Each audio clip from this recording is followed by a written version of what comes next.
ಮಜ್ಜಿ ಮಸಾಲ ಎಂತ ಅಡಿಗೆಯ ರುಚಿಯಾಗೋ ರಹಸ್ಯವು 20 ರೂಪಾಯಿ. ಕೆಪಿಎಸ್ಸಿ ಹಗರಣದಲ್ಲಿ ಸರ್ಕಾರವೇ ಶಾಮೀಲಾಗಿದೆ. ಹುಬ್ಬಳ್ಳಿಯಲ್ಲಿ ಕೇಂದ್ರ ಸಚಿವ ಪ್ರಹ್ಲಾದ್ ಜೋಶಿ ಆರೋಪ ಮಾಡಿದ್ದಾರೆ. ಐಎಎಸ್ ಅಧಿಕಾರಿ ಜ್ಞಾನೇಂದ್ರ ನಾಪತ್ತೆ ಹಿಂದೆ ಸರ್ಕಾರದ ಕೈವಾಡ ಇದೆ. ಅಧಿಕಾರಿ ನಾಪತ್ತೆಯಾಗಿದ್ದು ಇಂಟೆಲಿಜೆನ್ಸ್ ಗೊತ್ತಾಗಿಲ್ವಾ? ಗುಪ್ತಚರ ಇಲಾಖೆಯವರು ಏನು ಮಾಡ್ತಾ ಇದ್ರು? ಮಾಹಿತಿ ಇರಲಿಲ್ವಾ ಅವ್ರಿಗೆ? ಹೆಂಗೆ ಹೋದ್ರು ಅವರು ರಾಜ್ಯ ಬಿಟ್ಟು? ದಾಳಿ ಆಗುತ್ತೆ ಅನ್ನೋದು ಗೊತ್ತಾಗಿ ಹೋದ್ರಾ?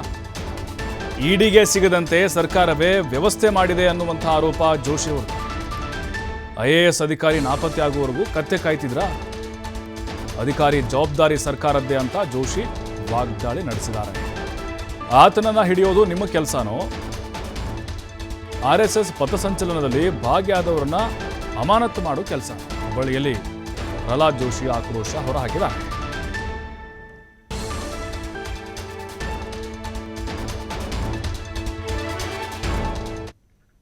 ದಾಖಲಾತಿ ನಾಪತ್ತೆಯಾಗಿದ್ದಾವೆ, ಅಧಿಕಾರಿ ನಾಪತ್ತೆಯಾಗಿದ್ದಾನೆ.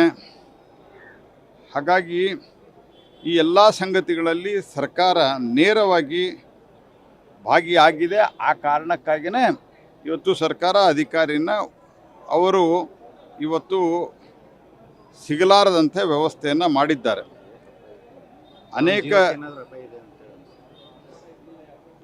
ಅದು ನನಗೆ ಈಗ ಸದ್ಯಕ್ಕೆ ಹೇಳಲಿಕ್ಕೆ ನನಗೆ ಕಷ್ಟ ಇದೆ, ಯಾಕಂದರೆ ಸರ್ಕಾರ ಅವನನ್ನು ಓಡಿಸಿದೆ.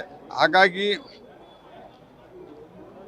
ಈ ಒಂದು ಹಿನ್ನೆಲೆಯೊಳಗೆ ನಾನು ಹೇಳೋದಿಷ್ಟೇ, ಸರ್ಕಾರನೇ ಇದರಲ್ಲಿ ಭಾಗಿಯಾಗಿರೋದ್ರಿಂದ ಈ ಅಧಿಕಾರಿಯ ಜವಾಬ್ದಾರಿ ಸರ್ಕಾರದ. ಆತನಿಗೆ ಏನಾದರೂ ಸಹಿತ, ಆತನಿಗೆ ಅಪಾಯ ಆದರೂ ಸಹಿತ ಸರ್ಕಾರ ಜವಾಬ್ದಾರಿ. ಯಾಕಂದರೆ ಸರ್ಕಾರದ ರಕ್ಷಣೆ ಇರಲಾರ್ದೆ ಇಂಥ ಒಂದು ಬಹುದೊಡ್ಡ ಭ್ರಷ್ಟಾಚಾರವನ್ನು ಆತ ಮಾಡಲಿಕ್ಕೆ ಸಾಧ್ಯ ಇಲ್ಲ ಅನ್ನುವಂಥದ್ದನ್ನು ಅರ್ಥ ಮಾಡ್ಕೋಬೇಕು.